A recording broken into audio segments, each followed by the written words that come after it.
এখানে হচ্ছে সিম ভাজা। সেদিনে আমাদের বাড়িতে যে গেস্ট এসেছিলো অল্প একটু মাংস, মাঝে বলি মাংস তোলা ছিল।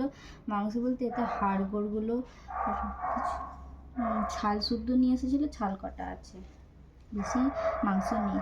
আর এখানে হচ্ছে স্যালাড। আজকে বেশি কিছু রান্না করিনি কারণ দেরি হয়ে গেছে রান্না করতে। এই রান্না কমপ্লিট হলো, সব পরিষ্কার টরিষ্কার করে দেখো। আর তোমাদের দাদাভাই সবজি কিনে নিয়েছে, সেটাও পরে সন্ধ্যাবেলা গোছাবো যখন, তখন দেখাবো।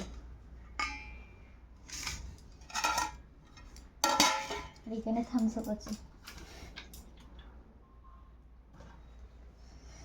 চলো দুপুরে কি খাওয়া দাওয়া করলে অবশ্যই জানিও। মুখে এখনো কিছু মাখা হয়নি, ওই যে মুখ টুক টান ধরছে, যেহেতু দেরি হয়ে গেছে তার জন্য তাড়াহুড়ো করে রান্না করছিল।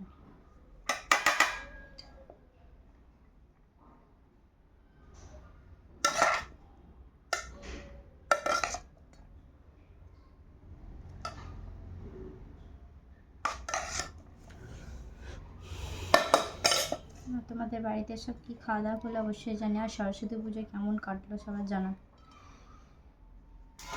আর অনেক কাচাকুচি করেছি বাইরেটাতে, দেখো একবার।